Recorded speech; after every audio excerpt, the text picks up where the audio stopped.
Најпрво да ви кажам да дојдовте од мене и е чест и привилегија да можам да споделам нешто што навистина верувам дека ќе ни биде на сите заедно за изградно и верувам дека ќе не направи да бидеме луѓе кои ќе едноставно се надеваат на Господа и ќе сакаат да бидат Христови карактери. Темата за денеска се вика чистотата на храмот. И ми сакал да ве прашам што мислите за кој храм ќе збориме?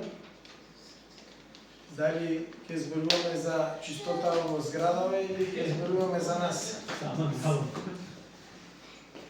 Има една работа што сакам сите да ја знаеме, дека Бог навистина многу повеќе се грижи од чистотата на овој храм, за разлика од чистотата на нашето срце или на нашето тело. Ќе прочитаме за почеток еден дел од Словото како вовед, каде што апостол Павле зборува за што сме ние во Христос и што значи нашето тело. И зошто е тоа многу важно? Тоа се наоѓа во 1 Коринтијани. Веќе нашиот пастор знае. Се работи за 1 Коринтијани, 3 глава, 16 стих, каде што апостол Павле јасно ни посочува што е нашето тело и што сме ние. И вели, и не знаете ли дека сте Божји храм и дека Божјиот дух живее во вас? Кој е првото прашање кое ние денеска ќе си го поставиме, кога ќе слушнеме дека ние сме храмот Божји и дека, внимавајте, Божјиот дух живее во нас. Дали е нешто што е, да речам, вредно за размислување, ама не толку битно или најбитно? Можам да кажам дека со тоа што јас сум го спознал Библијата, дека ова е една од најважните основи на христијанството, да разбереме дека ние сме храм на Светиот Дух и најважното нешто дека Божјиот Дух живее во нас. Зашто? Бидејќи Исус Христос ви вели, сега одам јас да ви приготвам место, но ќе ви го пратам, вика, Утешител, Духот Свети, за да ве подсетува за се што сум изборувал. Тоа значи дека никој не може да го порекне фактот дека ти си храмот на Светиот Дух. Сега, ќе читам од 2 Јован, 2 глава, од 13 па се до 21 стих. И беше близу јудејската Пасха и Исус се искачи во Јерусалим. И ги најде во храмот продавачите на волови, овци, гулави, мелувачите на сребреници. Како седат таму? Внимавајте, седат ли таму? Кога види Исус ситуацијата, вели, направи бич од јажнија и ги истера сите од храмот заедно со овците и воловите на среброменувачите и им ги испори сребрениците и им ги преврте масите. А на оние кои продаваа гулави им рече: однесете го тоа од тука, не правете трговска куќа од домот на мојот татко. Неговите ученици се сетија на напишаното: ревноста за твојот дом ме изеде. Тогаш јудејците го прашаа: со каков знак ќе ни го докажеш тоа што го правиш? А Исус им рече: разурнете го овој храм и ќе го подигнам за 3 дни. Тогаш јудејците рекоа: храмот е граден 46 години, а ти за 3 дни ли ќе го подигнеш? Но тој зборуваше за храмот на своето тело. Сега. Прва работа што треба да ја запамтиме е дека храмот не е зграда, кога зборуваме за духовниот наш живот. Кога зборуваме за телесноста, храмот во кој ние денеска седиме е зграда и тоа е дом Божи, го нарекуваме. А храмот за кој Исус зборува и за кој јудејците не разбраа е токму нашето тело. Тие не го препознаат тоа. Сега, Бог не живее во ѕидови, тој живее во нашите срца. Многу важна работа за која ние треба да бидеме свесни. Сега, ако размислуваме на тоа, колку е важно нашето тело да биде, уклучува само на ресиверот има едно думи, колку е важно ние да разбереме дека многу треба да се грижиме за храмот, односно за нашето тело. Зошто? Бидејќи Бог едноставно им покажа на јудејците преку ова дека нашето тело има многу голема важност. Зашто? Бидејќи Духот Свети живее во него. Сега. Кога Исус, што најде Исус кога влезе во храмот? Тоа е една од работите што ние сите треба да бидеме свесни и да размислуваме. Кога го читаме овој текст, не само да си поминеме, ни стои да речеме, па добро, најде таму такви, вакви, онакви луѓе и тоа е тоа. Што најде Исус? Најде, знаете, во домот Божи, кога гледаме, треба да тоа да биде дом на молитва, вика. Вие од мојот дом, вика, направивте, вика, трговска куќа. Вика, домот на мојот отец е дом на молитва. И сега тој место од молитва, таму најде трговија. Наместо присуство Божјо, тој најде како луѓето профитираат таму. Место да најде срца отворени за Господ, тој најде религиозни луѓе. Сега. Тие луѓе ништо повеќе не му наликува освен на лицемери, на луѓе кои ја користат верата за корист, луѓе кои се равнодушни, не им е грижа за храмот. Разбирате? Што е поентата? Затоа Исус го направи бичот. И некој сега многу луѓето ќе речат, види Господ како се разгневи. Тоа што беше во него не беше гнев, туку беше ревност за Господ. Сега, кога збориме ревност за Господ или за Бог, тој е самиот 100% човек, 100% Бог. Тоа го знаеме сите. Но тој ни покажа и каква ревност треба да имаме ние за нашиот Бог. Ни покажа буквално колку и како треба да го сакаме нашиот Бог. Сега, ревност во домот. Зошто ќе речат сега сите, ревноста за твојот дом изеде? Што изеде? Многу се прашуваат луѓето, што е тоа што не јаде кога ние имаме ревност? Што мислите? Зашто се зборува за тоа? Каков е тој тип на ревност што нас ни прави да се чувствуваме така, кога гледаме неправдини во домот Божи? Зошто ни се случува тоа? Ако имаме ревност во нашите срца, тоа ни се случува заради љубовта и страхопочита што имаме кон нашиот Бог. Значи Исус кога влезе, очекуваше дека ќе најде луѓе што ќе се молат. Очекуваше дека ќе најде луѓе што ќе покажуваат Христови карактер, а тој најде нешто сосем спротивно. Сега, ревноста, кога зборуваме за ревноста е нешто што сите ние сме го имале, многу пати ни се намалува ревноста поради икс причини, што е многу нормално, ние сме телесни луѓе и некогаш сме така разгорени да служиме за Господ, некогаш пак сме во фаза кога имаме проблеми, па поминуваме тежок период, па нешто треба, очекуваме се сменили сме во молитва, бараме нешто од Господ. Сега, кога зборуваме за ревноста не се состои од ништо друго освен од љубов. И речат, леле, види колку е ревностен, сака да служи човекот. Тоа е затоа што го сака неговиот Исус. Он го сака, Бог сака да направи нешто. Ја ќе ви кажам едно кратко сведоштво за мене. Јас кога поверував, никогаш не планирам ни дека ќе проповедам ни ред други работи. И викав, Господи, како јас да ти возвратам тебе? Јас ти толку дојде во мојот дом, ми ги смени сите работи, од ништо направи нешто, се смиривме, не се караме, ја врати љубовта, ја врати све што ни беше во нашиот дом. Ама како, Господи, велам јас да ти возвратам?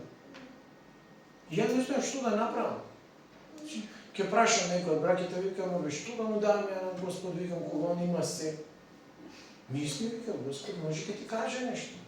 И ја така, првите 5 проповеди што ги слушнав, првите 5 теми, ги склопив во една и го додав моето сведоштво, и тоа беше мојата прва проповед во домашна група во Евгенија.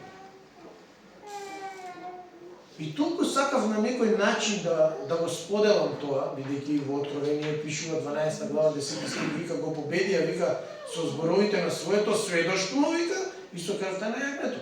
Јас сакав да го победам ѓаволот. Викам, ќе го споделам ова, кога возев за Евгенија, сум се тресел буквално. Викам, леле, викам, ако утнам јас сега, ѓаволот дојде да ме искушува, да ми каже, не проповедај, не бе. Ја викам, ќе го направам тоа, па што сакам, нека биде утнал или не, знам дека браќите и сестрите ќе знаат дека ми е прв. И дека толку силно го сподели, фала му на Господ, дори јас сам на себе си се радувам за тоа што го направив, затоа што успеав. Не е како пофалба, туку успеав да го победам. И тогаш сватив, тогаш почнав да прави, леле ми викаат, првпат го слушнав тогаш зборот, леле ама си ревностен ти, вика. И викам, шо е тоа ревност, така сум се запрашувал цела недела, и ќе прашувам еден, друг, трет. И после време сватив дека од благодарност сум почнал да го правам тоа и заради тоа што навистина си го сакам Господ. Сакам да му давам нешто. Затоа сакам да ве поттикнам, ако чувствувате ревност во вашето срце, не срамете се да кажете тоа што го имате за Господ. Не стоите настрана, велејќи си во понизност, јас ќе почекам друг нека каже. Тие работи, вика, светилото не се става под поклопец. Да не се ставаме самите себе под поклопец. Таа ревност што ја имаме за Господ, да ја користиме. Сега, да се вратиме на темата. Тоа е нешто што сите ние треба да го правиме. Втората работа е, кога збориме за чистота во храмот, Исус телесно го очисти храмот, се избрка надвор, све извади што не требаше да извади, и им покажа дека храмот не е место за трговија. Да се запрашаме, дали тука доаѓаме за да слушнеме просперитативно евангелие, кој ќе ни донесе благослов, дали доаѓаме во контекст да кажеме па јас бев за да се оправдаме, да не речат другите, види го братот во недела, он не дојде на служба. Дали ни е тоа причината, чека да си одам јас за да не речат дека не сум бил? Или пак си имаме некоја своја конотација на која ја не треба сега да навлегам. Секој си има нека причина зашто доаѓа. Или па може сум болен, па се ќе одам, ќе се молам и Господ ќе ми исцели и фала Господи, пријатно се гледам. Ме разбирате? Нашиот Бог веќе знае ние со кој став доаѓаме. Он знае веќе за до крајот на вечноста ние каде ќе завршиме, што ќе ни се случи, на кој начин ќе му служиме и какви луѓе ќе бидеме. Затоа ви велам дека ние не можеме тоа да го сокриеме. Меѓу луѓето можеме, ама пред Бог не. Затоа чистотата во срцето е важна. Храмот наш, нашето тело, нашето срце треба да биде изчистено од овие работи. Просперитативно евангелие, драги браќи и сестри, не постои. Многу од луѓето така го разбираат, но просперитативно евангелие не постои. Ние живееме во добата на милоста и благодата. Милост, многу го почитувам тоа што Батогоче знае најубаво да го објасни тоа. Милост е вели да го добиеш она што не го заслужуваш. Тоест, милост е да не го добиеш она што го заслужуваш Јас се извинувам, а благодат е да го добиеш она што не го заслужуваш. И сега, зашто доаѓаме ние? Со искрено, чисто срце во Божјиот дом? Или доаѓаме? И тоа е на некој начин профит. Не, ке рече, ја не доаѓам од профит. Профит е да го добиеш благословот и да се заминеш. Чист профит. Давам 100, че си 150 и си бегам. Това е многу лоша работа. Сега, за да ние постигнеме очистување во нашето срце, во нашето тело, ние треба да одлучиме за тоа. Ке наидете на многу браќа и сестри кои се молат вака. Боже, те молам, земи го алкохолот, земи ги цигариве, те молам Боже, земи го гневов, те молам Боже, земи оваа нервоза, те молам Боже, земи ова се што правам, Боже, земи ги сите мои кохоти, Боже, те молам, земи се. И тој човек така се моли во континуитет многу долго време. И мене ми си има случајно тоа. Искрено. Ама јас што констатирав кога на Господ му реков, јас сакам да го земеш ова. Ке ви кажам една светска поговорка. Вика, за нивата, вика, треба мотика. Оти таа сама не може да се скопа. Ама во нашиот духовен живот треба и молитва, и мотика. И добро е кога ќе слушнете некој брат да каже, Господи, земи го ова. Ама нашиот Бог е Бог на акција. Ти вика, хајде ти преземи нешто сега. Исус кога дојде, он не беше пасивен да си седи во храмот и да пее алелуја, алелуја. Он одеше, проповедаше и исцелуваше. Што значи тоа? Дека цело време имаше некакво дејство. И сега, кога ќе слушнеме во Библијата, вика, љубовта покрива многу гревови, ние треба да имаме љубов и да се откажеме од тие работи. Од нашите похоти. Вика апостол Јаков, мислам дека беше, вика, ништо не ви искушува освен вашето тело. Бог не искушува, вели. Бог само ги користи тие работи, за да не надогради. И за да нешто се промени, и за да се случи очистување на нашето тело, на нашето срце, ние треба да преземеме нешто. Некој ќе праше, а кој е мојот дар од црква? А јас, пасторе, јас зашто ме бива мене? А он си седнал на столчето и таму се залепил и не мрда. Ниту може да види пасторот зашто го бива, ниту може да направи нешто. Нема акција. Еми стани, прави нешто за да видиме зашто те бива, па да ти дадеме да правиш нешто. Разбирате зашто ви зборувам? За акција ви зборувам. Без никаква навреда денеска ќе ви кажам една работа. Па, може да ми се наљутите, ама имате и право 7 пати по 70 прсти. Ако доаѓате во недела, само во недела, и доаѓате само заради тоа, и Господ го спомнувате само во недела, вие не сте го препознали Христос. Извинете, ама тоа е вистината. А ако зборите од понеделник до недела за Господ, тогаш го познавате Бог. И тогаш има ревност во вашето срце, и тогаш ќе се стремите за да го очистите храмот, и тогаш ќе станете луѓе кои ќе имаат Христови карактер. За тоа јас ви зборувам денес. Христијанството е промена на карактер. За многу луѓе е религија, за некој е некаков микс, ама за вистинскиот христијанин, христијанството, запамтете, е промена на карактерот.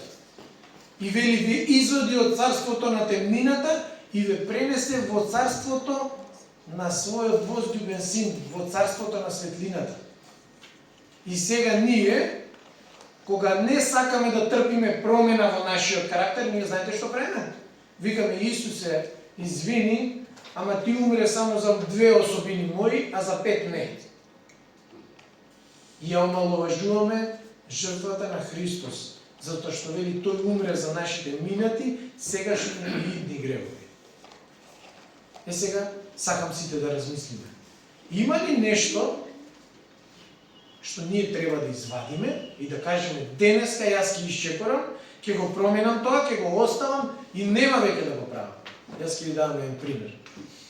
И ќе бидам многу искрен. Мене пастор Ангел ми посочи дека сум многу брз на слушање, брз на зборење, спор на слушање.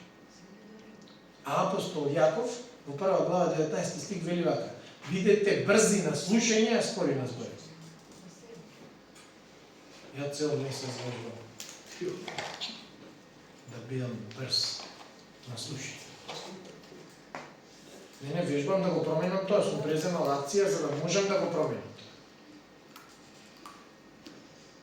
Исто вежбам дека мојот став не е секогаш точниот став.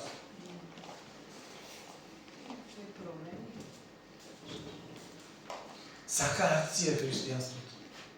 За жал. Како кога ќе седнеме на маса и ајде да се помолиме на сите ни се брза да го пикнеме компирот и уста, така и во христијанството треба да почнеме да брзаме да смениме нешто. Таква ревност, као за храната да имаме малку и во духовниот живот. Сега.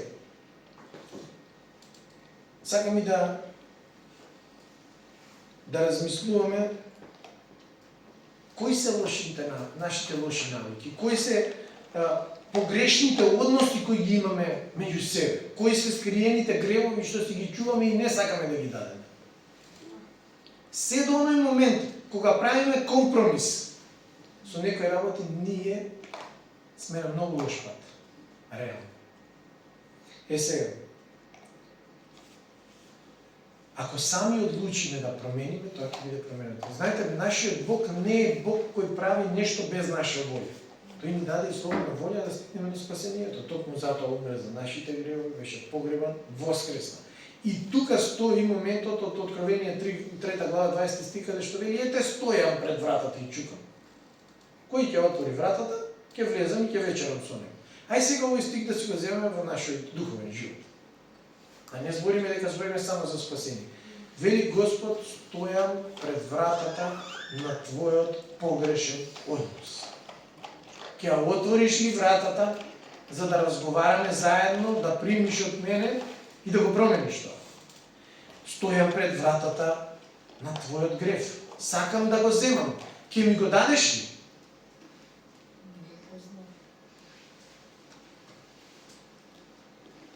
Има скриени гревови или Бог може би во твоето срце отвори да проверам дали има нешто. Тука е моментот. Дали сме спремни да му отвориме на врата на Исус? Сега, има луѓе отварат врата за спасение, Исус е Господ, алелуја, умре за мене толку. И после тоа ништо не презема. Си живеат во гревот и си стојат на стихот од Римјани 9 глава 10 стих, дека ако со устата исповедаш и во срцето поверуваш дека Исус е Господ, ти ќе се спасиш. И се е супер и они готово. Исповеда и готово. Не е можно така. Вика, вие сте светлина на светот. И за каква е таа светлина ако е полна со темнина? Кој тип светлина е тоа? Ја не знам каква е таа. Затоа треба да се стремиме да се промениме. Сега, да видиме што, да станеме и свесни што го валка нашиот храм. Што го валка нашето тело? Или пак ќе си кажеме, не е битно тоа што влегува низ устата, туку тоа што излегува и ќе си се оправдаме. Така нели има? Ние луѓето сме спремни да си најдеме стихче точно за да си се оправдаме. И точно е тоа дека не го сквернува човекот тоа што влегува во телото, туку тоа што излегува, ама многу е важно тоа што ќе влезе внатре, дали ќе го затруе телото, па ќе извади нешто што не треба, или тоа што ќе влезе само ќе помине низ телото. Тоа е за небото джитоус. Тој влага, поминува и толку. Ама некогаш ние дозволуваме во нашето срце да во духовниот живот сега збориме да влезе нешто што ќе ни го затруе организмот. Или нашиот духовен, нашиот дух буквално ќе биде под влијание на нешто што ние сме му дозволили. Ниту пак ѓаволот луѓе не може да влезе сам низ вратата за која збориме. Ако не му отвориме, он ќе се удри во вратата, вика, и со тврда вера вика возвратете му и тој ќе се замине. Затворена врата на ѓаволот е тврда вера во Христос. Не сваќате? И сега на што сме ние склонни? Да си правиме отвори, затвори, или што правиме се? Или затвараме еднаш за секогаш за ѓаволот и велиме, одам по Исус и назад не се враќам. Тука има разлика. Сега, гревовни дела, да размислуваме. Правиме нешто што е грев, ама викаме, Господ према прво Јовано, Бог е милостив, ќе ми прости. И пасуе денес, Господи прости ми, па утре глупост, па Господи прости ми, па заутре глупост, па Господи прости ми. И до кога така? И до кога така? И да му пише во книгата во Јов. И сега знам, вели, и сум сигурен дека мојот Бог е горе на небото и дека имам застапник. Да, имаме застапник. И тоа е точно. И Исус секој ден се застапува за нас. И умре за нас. Ама ние со нашите постапки го раснуваме секој ден. Ајде, Исусе, па на крст, па ќе те распеве палпоно. Тоа не е христијанин. Сега, за да се завршат тие треба покаяние и не повторување на истиот грев. Ме разбирате? Ако го повторуваме, има е стих што може би не треба да го кажем. Вика и нема после застапник, вика за нас. Така беше пастор Петр. И нема, вика после. И сега, што правиме се? Ки си грешиме секој ден? Апостол Павле вели, не, никако. Што вика, ќе грешиме или за да зголемиме благодатта Божја? Не, вика, никако не смееме да го дозволиме тоа. Некои луѓе ќе си ја земат благодатта, ќе си ја бушнат, си се држат за неа, си грешат, си тераат, не се откажуваат, си цујат, си пушат, си пијат, си прават се што ќе им дојде и благодатта мене Господа милостив. Ама благодатта не е елемент во христијанството што ние треба да го злоупотребиме. Благодатта е нешто што ни помага за кога ќе сгрешиме, не сакајки, да можеме да ни биде простен гревот. По благодат. Значи, да го добиеме она што не го заслужуваме. Јас денес ќе сгрешам, не заслужувам простување, ама благодатта Божја го прави тоа. Сега, треба да бидеме спремни да ги оставиме тие работи. Мора. Затоа што може Господ ден да ни рече, не те познавам ја тебе. Ама како, Господи, јас од тебе знаеш чуда правевме ние, нели пише во Библијата? Ние, кај одевме земјата се тресеше, се тресеше, ама не заради тебе, заради мене. Ама тоа е вистината. Ама сега како? Не те познавам. Ја ја тресеше земјата, не ти.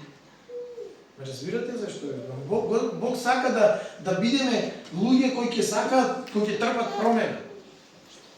Ја можам да се стојам на моите стари навики многу долг период. Ја може би имам, не викам дека не. Ние ќе се надоградуваме до крајот на животот. Но ако некој ми посочи, слушај брат, вака и вака, ова не е добро, внимавај, добро, одма преземам акција, тука мора да се смени нешто. Не смееме да останеме така, зашто? Затоа што Бог вели, не те познавам. Тоа е најсериозно нешто. Имаме надворешна вера. И гледаш у црква. Алелуја! Господ, супер! Ке затвори дома, вратата штра. Пар да ги се направи. Тоа е вера без срце. Не се му дал животот на Господ. Идеш така. Влагаш дома, пар да ги заби. Мене се случува да ви кажам. Многу често. Пробувам некако се мачам вака, лево, десно, вака да избегнам нешто, мора да се работи на тоа.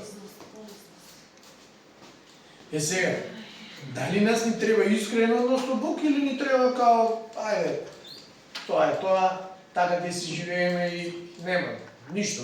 Супер функција, бе си поверував, ти ги ми каеш. Словото вели, ако некој мисли дека знае нешто, уште вели не знае како треба да знае. Ај сега со овој стих што правиме. Ако некој мисли дека знае нешто, уште не знае како треба да знае. Јас кога го прочитав ова викам, многу сериозно, ја мислам дека знам, дали уште знам како треба да знам. А овој стих е почеток на нашата самоправедност. Знаете што значи самоправедност?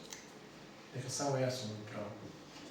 И му викам, Господи, ај ти вака стани од тронот малце, трни се. Да седнам ја малку да донесам овде правда, да ги исперам, да ги средам сите работи. И после ти пак седни си. Ти твој си е тронот, а малку знаеш авторитетот твој да ти искористи. Многу лоша работа е тоа. Јас знам, ти не знаеш. Ај чекај како се, или ќе ми кажеш на мене? Проблем голем. Трета работа што треба да внимаваме, нешто што го валка нашиот храм е да го криеме од сите вешто, она што е негде нешто длабоко во нас. Или да живееме двоен живот. Словото вели не можете да им служите на двајца господари. Што значи тоа? Не можете да бидете соединени со светот, да си ги правите сите работи и да викате дека вие сте баш онака типично добар христијанин. Невозможно. На две столици не се седи и тоа носи разделеност. Тоа не одвојува од нашиот Бог. Има пример, многу луѓе ќе речат, нас таму пишува дека све е дозволено. Пишува во Словото, све е дозволено, ама подале пишува нешто друго, ама никој не го чита второто. Дека не е полезно дека. Што значи полезно? Не е од користо. И сега све не нас дозволено, што се кој што нас ќе ни каже ние треба да се смениме? Све не нас дозволено, ние сме слободни луѓе, Исус умре за нас, да бе, точно е тоа. Ама не може да одиме, Андреј првиот стих што го научи на Меткам, вика, немој вика да бидеш соучесник на туѓиот грев. И ние сега, дури се ставаме во ситуација да речеме, не, ја не бев учесник, само бев таму. Само си седем ја, ама не учествував ја во тоа, они го правеа. Невозможно е тоа. Невозможно е да ние седиме и од едната страна и од другата страна. Или сме со Христос, или не сме. Трето нема. Трето се лажеме сами себе. Сега. Што друго може да го извока храмот?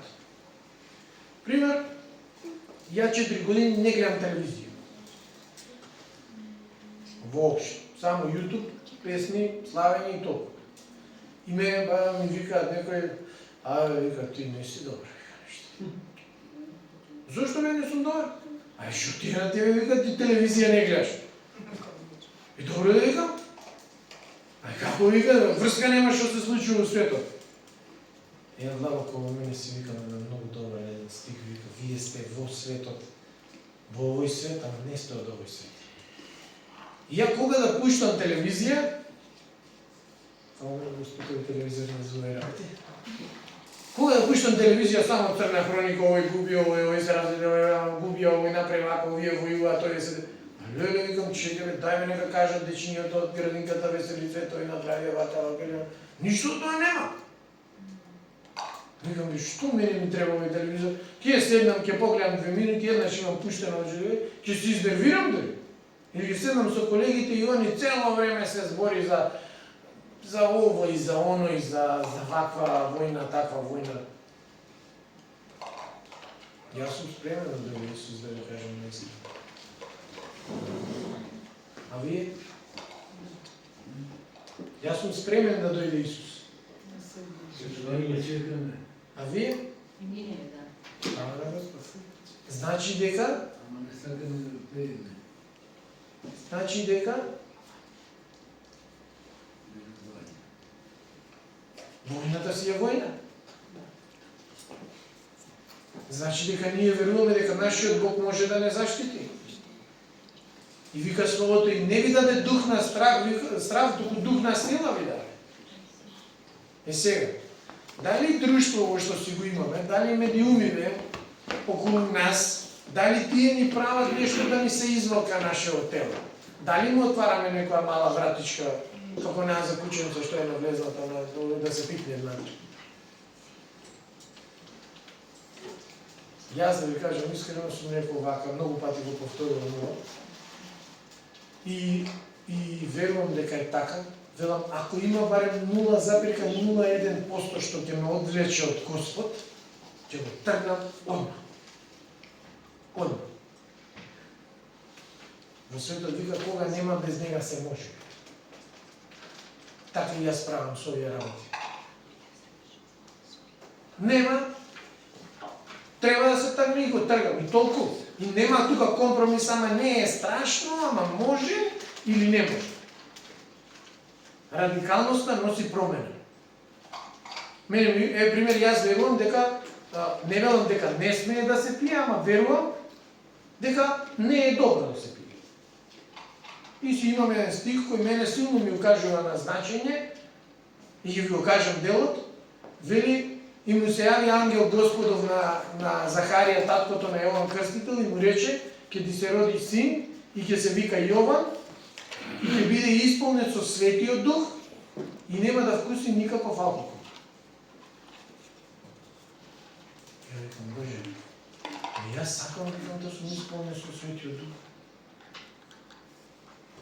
И Духот Свети ми па не пи. И рекам, окей. И не пијам.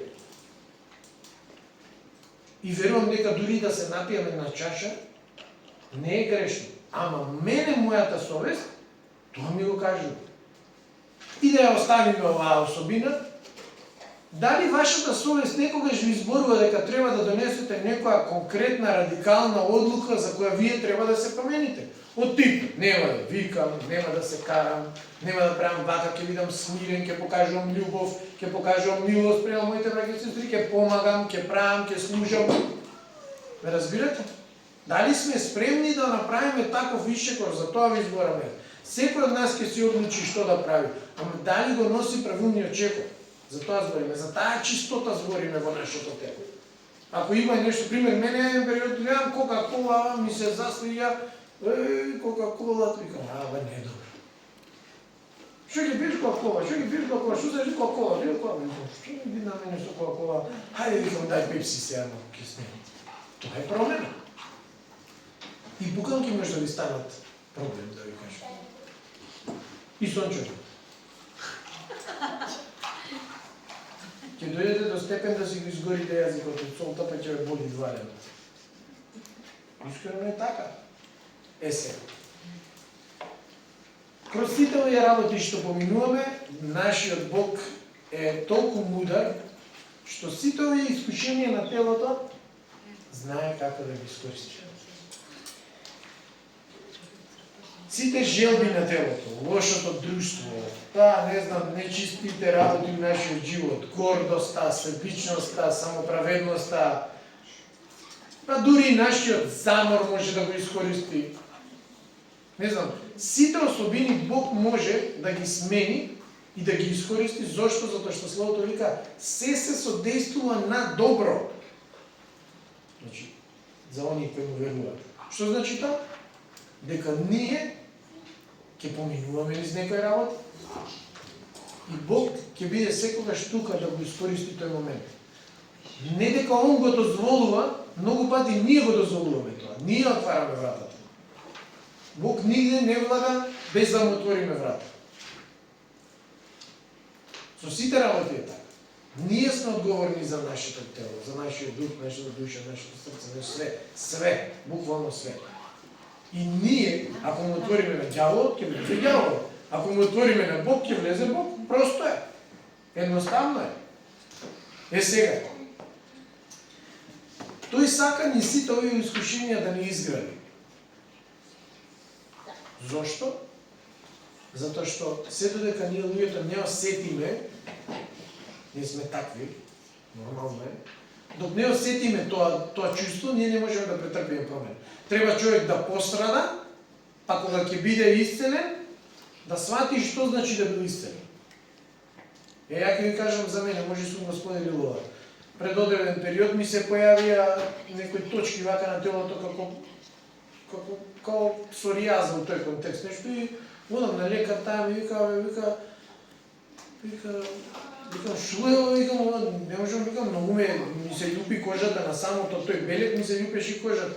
и ми вика лихер некоја болест, таму и викам чаре, ми ги дадам некој мастови, вика ќе се мачкаш.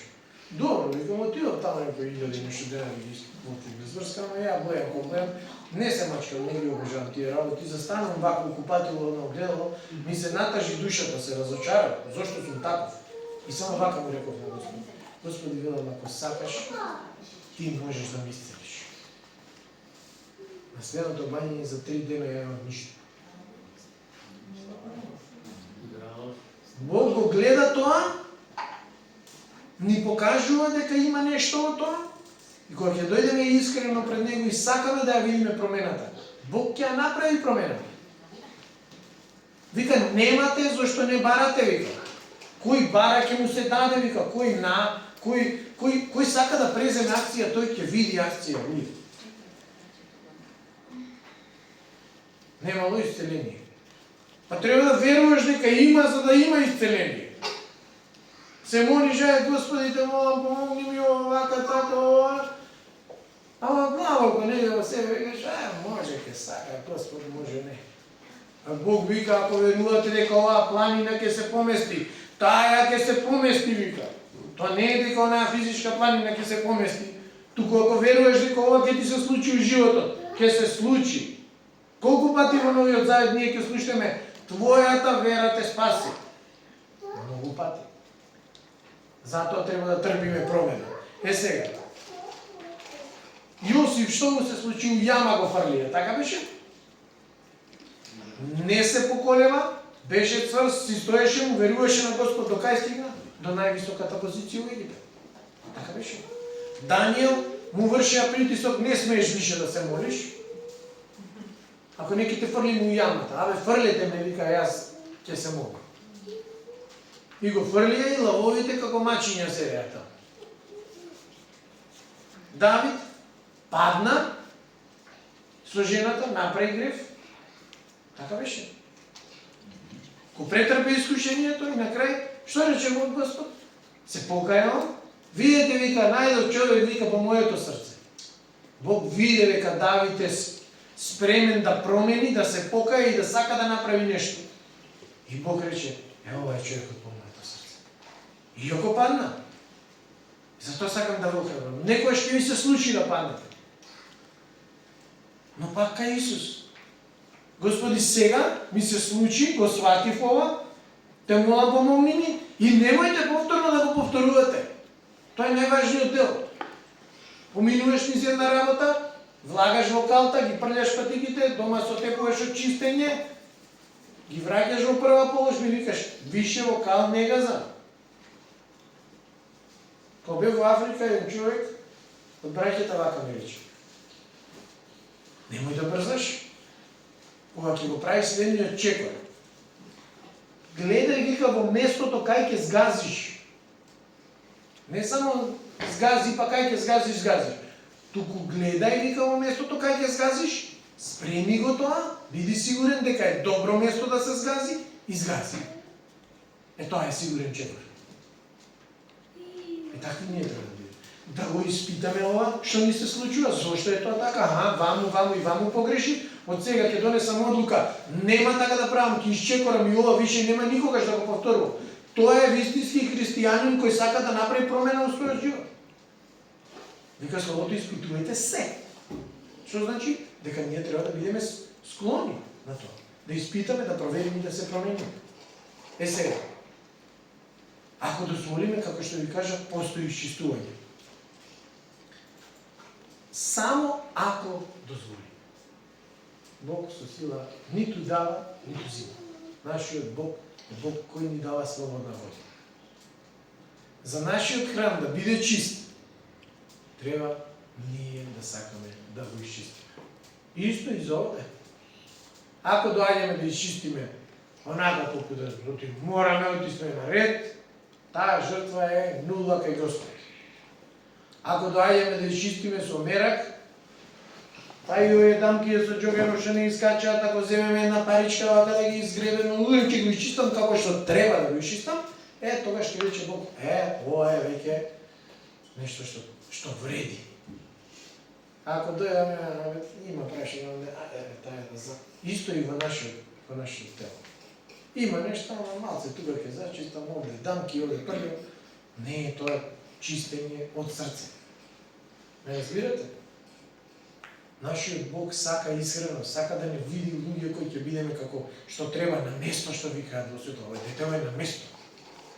Такви сака да види. Овој човек, на место е човекот. Така кој ќе не видат луѓето од надвор, тоа ќе речат да те прашам, ти имаш нешто чудно во тебе, што е ова ти што го имаш? Затоа Исус влезе во храмот, го направи бичот и ни докажа дека Он е спремен сите лоши работи во нашиот живот да ги бичува надвор, да ги извади од нашето тело. Затоа умрел. За да ги извади сите лоши работи, да не направи луѓе чисти, вика. Чисти сакам. Видите, свети вика како што сум јас. Такви не сака нашиот Бог. Сега, чистењето почнува на многу едноставни начини. Најважното нешто што треба да правим да признаеме. Да признаеме дека сме извалкани во нешто, ајде да речем. Да не викаме, не, јас супер сум си. Абе, дај да провериме уште еднаш. Вика, кој проверува два пати, вика, е мудар човек.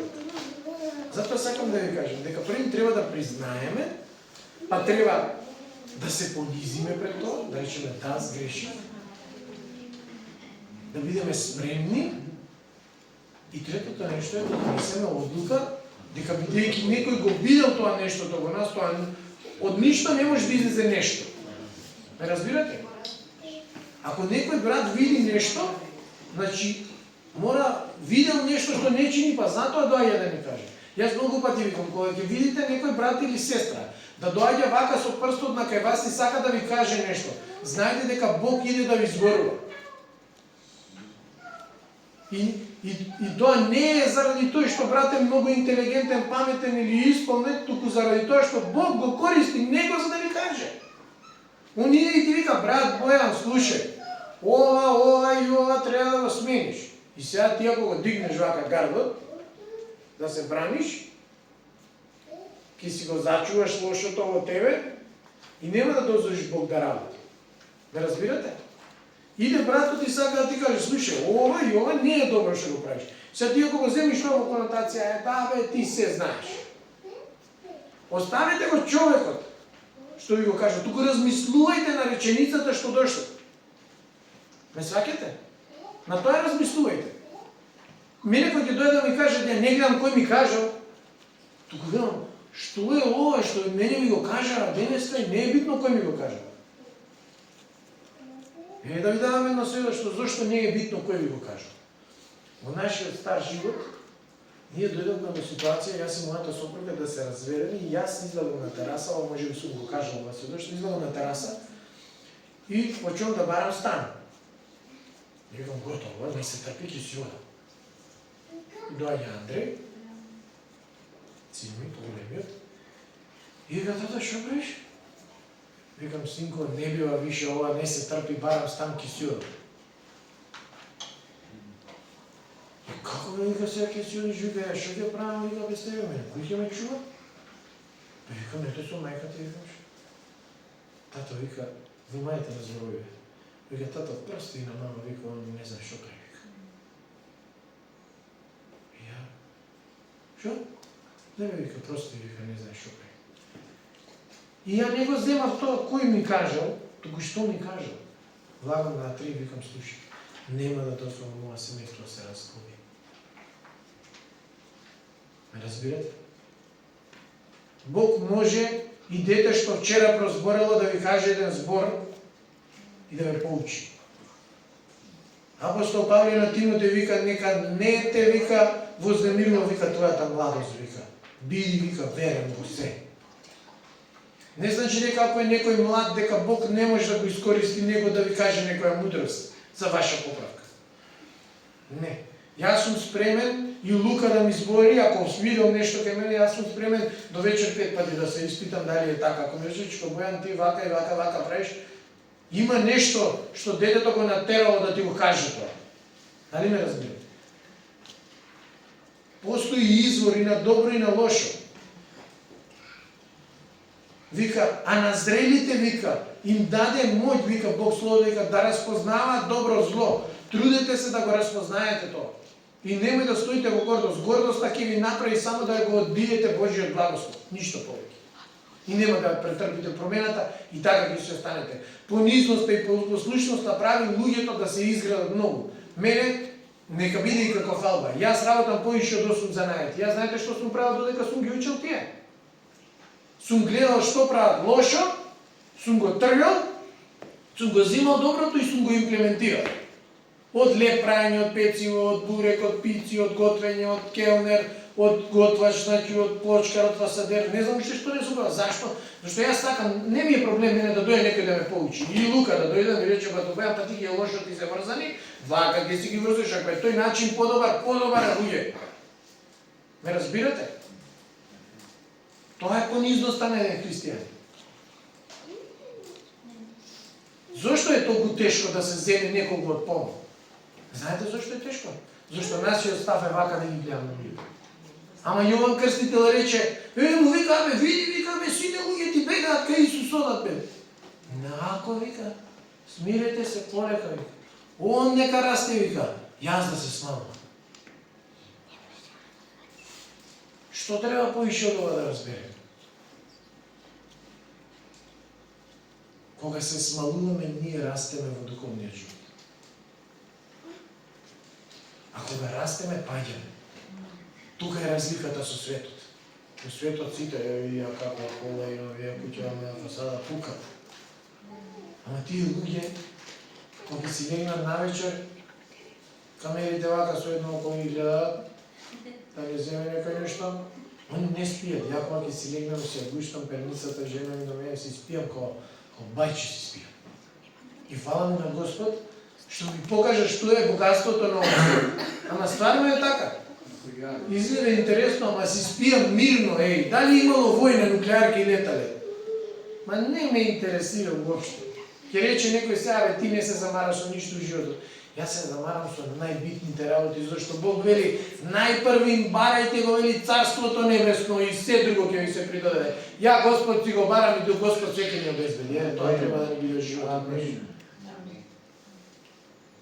Господ си го барам. Ама шо преш ти по цел ден, со таа слушалката ми вика, слушам ми, викам, одио Библија се слушам. Не, ти не си добар, брат. Ти треба да се провериш. Се имам, викам, јас проверено, све е супер. Сега. Сакам сите заедно денеска и сакам да ја повикам денеска да живееме во зрелост. И што значи зрелост? Ке читаме од 1 Коринтијани. Ова е нешто што е многу сличен контекст на тоа што го збориме денеска, ама какви ние треба да бидеме зрели во верата. 4 глава од 11 до 14 стих. Многу пати в животот сме се нашли во ситуација да сме пострадале за нашиот Бог. Ама видите што вели Павле. До овој час, вика, гладуваме и жеднееме, вика, и необлечени сме, вика, и не бијат и скитаме. И се трудиме, вика, работејќи па дури со своите раце, кога не навредуваат, ние благословуваме. Кога не гонат, ние поднесуваме, вика. Кога не клеветат, ние се обраќаме благо, стануваме, вика, како нечистотија на светот, како смет исфрлен од сите, се до сега, вика. Пазите ова. Но го пишувам, вика, ова, но не го пишувам ова, вика, за да ве засрамам, туку за да ве предупредам како своји возлюбени чеда. Зашто ако имате 10.000 воспитувачи во Христа, сепак немате многу татковци. Зашто јас ве родив во Христос преку Евангелието. Нашата духовна зрелост и спремност да го очистиме храмот води кон тоа да станеме мајки и татковци во верата. Да не бидеме оние што ќе пијат млеко цел ден. Затоа апостол Павле вели, зашто, вика, и да имате 10.000, вика, воспитувачи, или во типов учители или проповедници и не знам што да имате, ако немате татковци, вика, проблем. Стремете се да биете луѓе кои ќе го очистат својот храм, кои ќе веруваат во она што е напишано во Божјото Слово, ќе трпат промена и ќе станат татковци и мајки. Првин кога ќе се родиме сме бебиња, па стануваме тинејџери или деца, па млади стануваме, а после на крај старци или татковци. Сите знаеме колку ни е потребен нас татко и многу битната работа е што пастор Ангел стално да збори, ние се молиме, евангелизираме, правиме све, ама дали сме спремни новите луѓе што ќе дојдат да ги прифатиме. За тоа на црквата и требат татковци. Не и требат диктатори, не профитабилци, не трговци, не луѓе самоправедни, исполнети со нечистотија во својот храм, туку луѓе кои ќе застанат и ќе бидат спремни да бидат како Матотале, како Вато Ѓорѓи, да застанат, да кажат и да го сослушаат тој што доаѓа. Јас ви велам дека е најлесно секоја недела да дојдеме тука, да се седнеме, да си посвириме, да си попееме и да си отидеме. Но најтешко е ова што Павле го направил, да ги роди преку Христос другите, да биде евангелизатор. Да биде татко на тие што ќе дојдат. Но може да дојдат се 100 души да влезат. И ни вака ќе се укочили. Леле, Господи, што направи? Пробудување. И сега ако тие луѓе никој не ги пречика и не живее заедно со нив, ќе рече таа ова црква, таа е као што им е на овие? Ајде се. Тоа ќе се случи. Така да нека ова посебно што ќе го видиме на телевизорот ни остане во срцата за оваа недела и во рестот на нашиот живот. Чистотата во храмот се одржува само преку силни одлуки. Силна одлука прави ние да направиме промена и да бидеме луѓе кои ќе живеат како што нашиот Бог сака, или едноставно кажано, ќе имаме Христолик карактер и ќе носиме промена. И во нашите семејства, и во црквата, и во светот, и во работното место, и сите места каде што одиме, треба да бидеме такви. Чисти во срцето, за да можеме на нашиот Бог да му кажеме дека навистина му веруваме. Бидете благословени.